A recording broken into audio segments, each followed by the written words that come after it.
আসসালামু আলাইকুম রহমতুল্লাহি ওবরকাতুহু। সম্মানিত দর্শক, ক্ষমতা থেকে শেখ হাসিনার বিদায়, হেলিকপ্টারে করে দিল্লি গমন এবং শেখ হাসিনার যে সাজানো গোছানো মসনদ, সেই মসনদে ডক্টর মোহাম্মদ ইউনূসের যে অভিষেক, এরপর থেকেই দিল্লি মানে ভারতবর্ষ, মানে ভারত, নরেন্দ্র মোদী তারা রীতিমতো বাংলাদেশের বিরুদ্ধে যুদ্ধের উন্মাদনা দেখাচ্ছেন।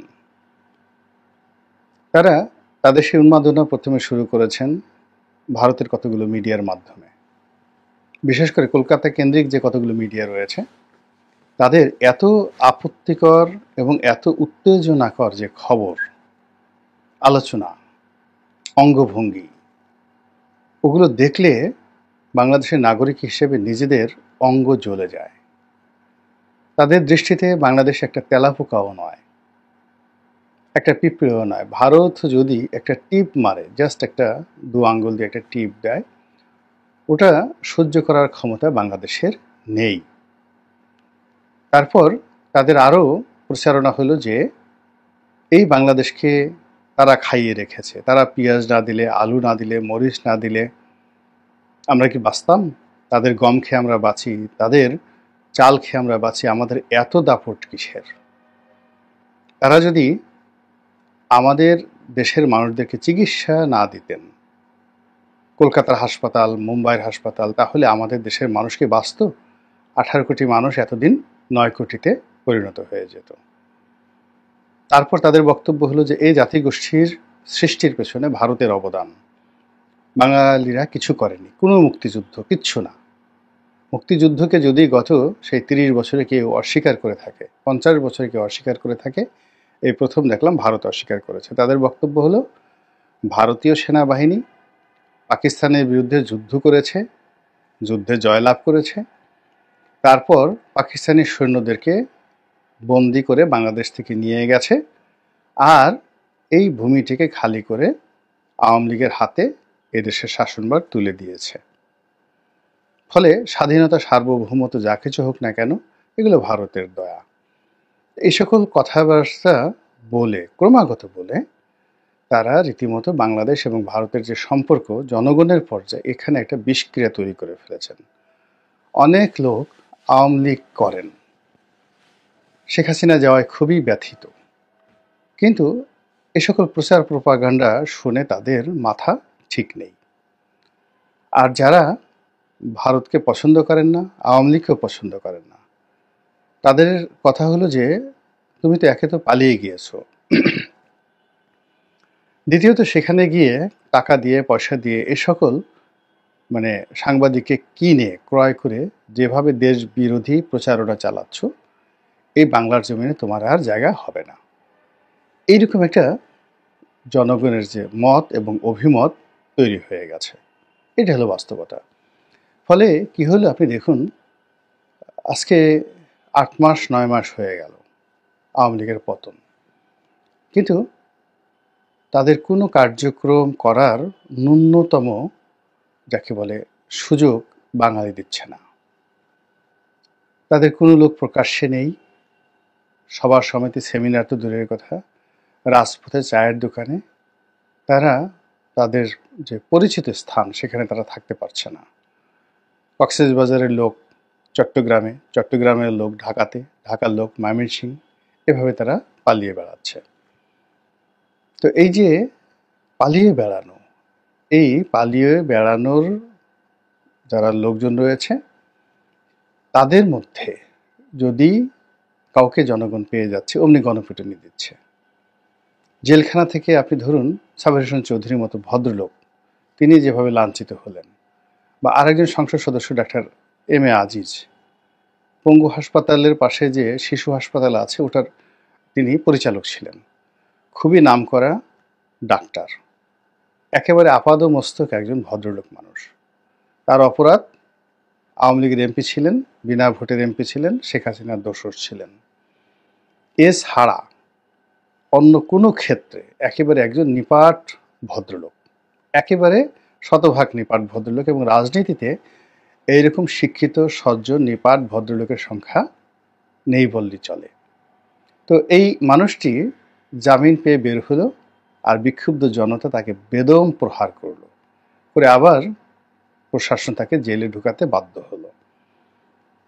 তো এই দৃশ্য দেখে আপনি বুঝতে পারেন যে যদি আজিজ সাহেবের মতো মানুষের সঙ্গে এই ধরনের ব্যবহার করা হয়, তাহলে বাহাউদ্দিন নাসিম, জাহাঙ্গীর কবির নানক, ডক্টর হাসান মাহমুদ, কামরুল ইসলাম, সাবেক আইনমন্ত্রী কামরুল ইসলাম, আনিসুল হক, সলমান এফ রহমান, উনাদেরকে যদি কেউ পান, বা ডাক্তার দীপুমণিকে যদি পান মানুষ প্রকাশ্য রাজপথে, তাহলে কি ধরনের একটা পরিস্থিতি তৈরি হবে, এই বিষয়টা ভারতে যারা পালিয়ে আছেন তারা এখন পর্যন্ত বুঝতে পারছেন না। বুঝতে না পারার কারণে, এবং তাদেরকে যারা আশ্রয় দিয়েছেন ভারত, তারাও বুঝতে পারছেন না। বুঝতে না পারার কারণে কি হচ্ছে, বাংলাদেশের সঙ্গে ক্রমশ তারা সেই আচরণ করার চেষ্টা করছেন যে আচরণ তারা 1971 সনে পাকিস্তান জমানায় করেছিলেন। তখন বাঙালির যে সেন্টিমেন্টটা, সেই সেন্টিমেন্টটা মুক্তিযুদ্ধের পক্ষে ছিল, ভারতের পক্ষে ছিল, আওয়ামী লীগের পক্ষে ছিল। আর এখন বলতে গেলে আমাদের দেশের অনেক লোক মুক্তিযুদ্ধের মতো একটা মহান কর্মযজ্ঞকে আপহোল্ড করতে পারছেন না। আপনি দেখুন, ফজলুর রহমান সাহেবের মতো বাংলাদেশের প্রথিতযশা রাজনীতিবিদ, তাকে এখন সবাই ফজু পাগলা বলার চেষ্টা করছেন। তার অপরাধ, তিনি মুক্তিযুদ্ধের পক্ষে কথা বলেন। জেডাই খান পান্না সাহেবের মতো বিখ্যাত ব্যক্তিকে নিয়ে ট্রল হচ্ছে। সাংবাদিকদের মধ্যে, বক্তাদের মধ্যে যারা টুকটাক একটু ন্যায়ের পক্ষে কথা বলার চেষ্টা করছেন, তাদেরকে আওয়ামী লীগের দালাল হিসেবে আখ্যায়িত করা হচ্ছে। তো এই বিষয়গুলো আওয়ামী লীগকে বুঝতে হবে যে ঘৃণাটা কোন পর্যায়ে চলে গেছে। এমন পর্যায়ে চলে গেছে যে তাদের ভালো কাজগুলো বলার মতো অধিক্ষেত্র এখন এই বাংলায় নেই। তো এরকম যখন কোনো একটা পরিস্থিতি তৈরি হয়, এমনকি এরকম একটা পরিস্থিতি যখন মধ্যযুগ তৈরি হতো, তখন জনগণের মান ভাঙানোর জন্য সেখানে নানা রকম উপকরণ তৈরি করা হতো। ইতিহাসের একটা কাহিনী বলি।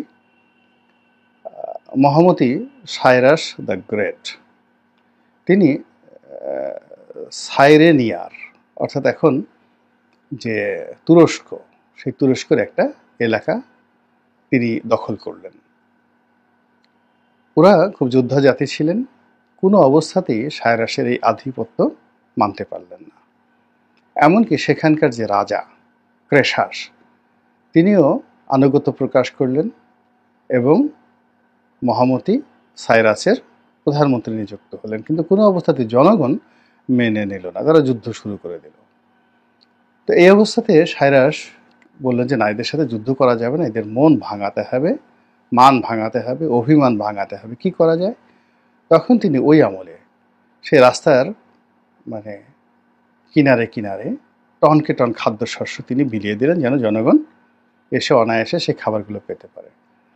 তারপরে যারা মদ খায়, সেখানে ড্রামের পর ড্রাম তিনি মদ রেখে দিলেন। যারা গান বাজনা পছন্দ করে, তাদের জন্য বিভিন্ন জায়গাতে বাদ্যযন্ত্র রেখে দিলেন।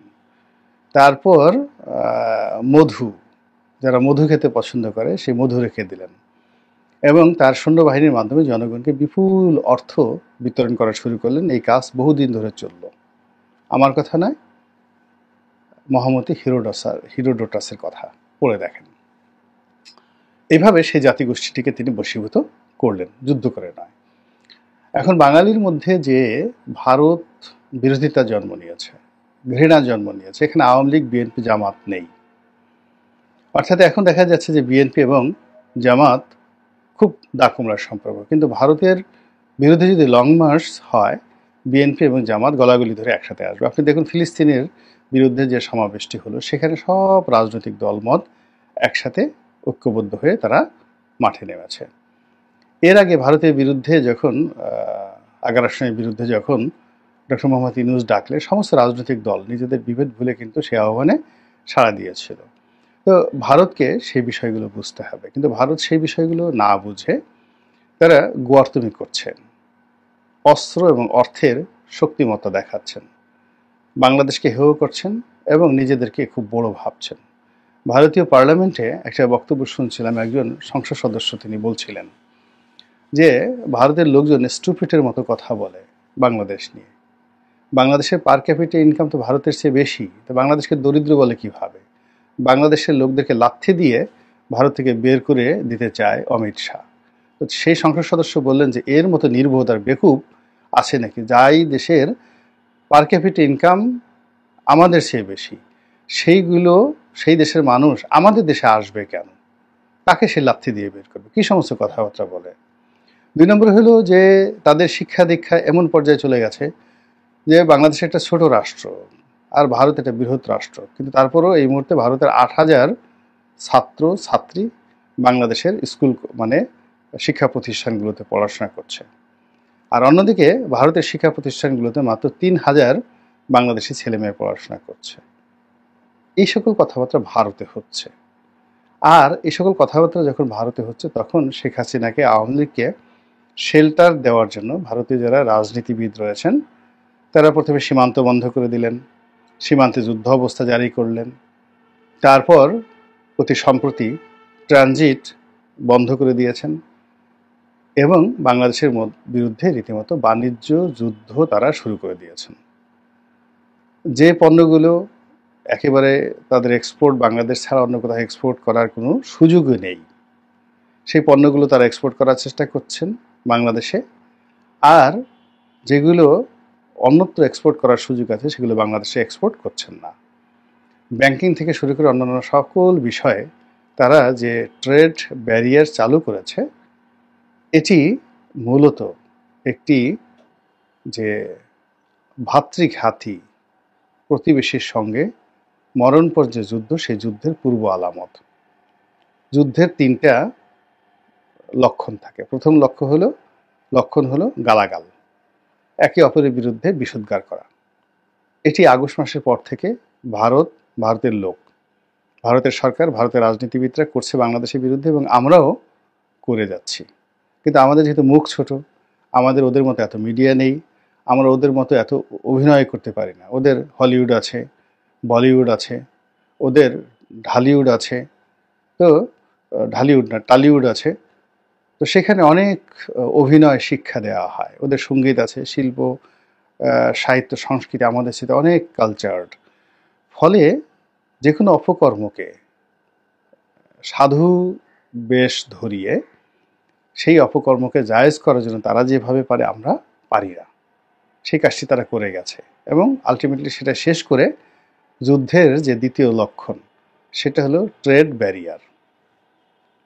তো সেই ট্রেড ব্যারিয়ার তারা বাংলাদেশের বিরুদ্ধে দিয়েছে, এখন বাণিজ্য যুদ্ধ চলছে, এবং সেই বাণিজ্য যুদ্ধকে ভবিষ্যতে সামরিক যুদ্ধে রূপান্তর করার জন্য, পরিবর্তন করার জন্য, বা একটা সামরিক যুদ্ধ শুরু করার জন্য আমার কাছে মনে হচ্ছে দিল্লি রীতিমতো উন্মাদনা শুরু করেছে, এবং তারা মনে করছে যে যুদ্ধ করেই বাংলাদেশ দখল করতে হবে, এখানে শেখ হাসিনা বা তার মতো কাউকে বসাতে হবে, অথবা এটাকে সিকিম বানাতে হবে, অথবা এটাকে কাশ্মীর বানাতে হবে, অথবা এটাকে হায়দরাবাদ বানাতে হবে। এর কোনো বিকল্প নাই, তারা বাংলাদেশকে ছাড়বে না।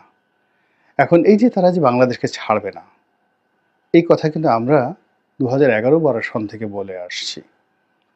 অনেকবার আমি লিখেছি, যে লেন্দুব দর্জিকে নিয়ে লিখেছি, সিকিমকে নিয়ে লিখেছি, নয়াদিগন্তে লিখেছি, বাংলাদেশ প্রতিদিনে লিখেছি। তো সেই কাজটি এখন ফুলে ফলে শোভিত হয়ে ব্যাপক আকার ধারণ করেছে। এখন শুধুমাত্র কামানের গোলা, ভারতীয় কামানের গোলা বাংলাদেশের সীমান্তে এসে তাণ্ডব চালানো বাকি আছে। ভারতীয় ড্রোন উঠছে, সেই ড্রোন থেকে বোমা নিক্ষেপ করাটা বাকি আছে, আর ভারতীয় স্থল বাহিনী সীমান্ত পাড়ি দিয়ে বাংলাদেশের ভূখণ্ডে ঢোকার জন্য তারা লেফট রাইট করছে। আমরা কি তার জন্য প্রস্তুত আছি? কোনো প্রস্তুতি নিচ্ছি? নাকি কিছুদিন পরে আমরা নিজেরাই ফিলিস্তিনি জনগণ হামাসের মতো নির্যাতিত হওয়া, অথবা রোহিঙ্গাদের মতো পরবাসী হওয়ার জন্য প্রস্তুতি নিচ্ছি? সেই বিষয়গুলো নিয়ে ভাববার সময় এসেছে। মহান আল্লাহ আমাদের সবাইকে হেদায়েত দান করুন এবং হেফাজত করুন। আসসালামু আলাইকুম ওয়া রাহমাতুল্লাহি ওয়া বারাকাতুহু।